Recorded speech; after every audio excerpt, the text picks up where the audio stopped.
Hello বন্ধুরা, প্রথমে 1 mug পানি দিয়ে দেব, তারপর ডালগুলো দিয়ে দেব। এর মধ্যে পেঁয়াজ আর মরিচ, রসুন কুচি দিয়ে দেব, 1 চামচ লবণ দিয়ে দেব, দিয়ে ঢেকে সিদ্ধ করে নেব। ডালটা সিদ্ধ হয়ে গেছে, এবার আমি ঢাকনাটা তুলে নেব। ঢাকনাটা তুলে আমি একটি ওড়ঙের সাহায্যে আমি ঘুটে দেব। তারপর এর মধ্যে দিয়ে দেব 1 চামচ হলুদ গুঁড়া, 1 চামচ ধনের গুঁড়া দিয়ে একটু নেড়ে চেড়ে 1 মগ পানি দিয়ে দেব।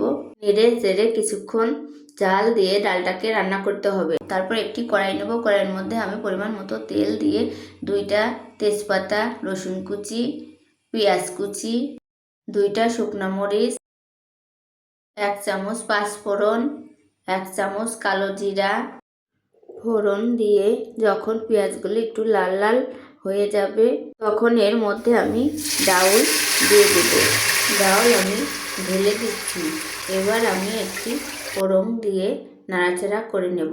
এখন আমি এর উপর ছড়িয়ে দেব ধনেপাতা কুচি দিয়ে একটু নেড়েচেড়ে নিলেই হয়ে যাবে আমার মসুর ডাল রান্না।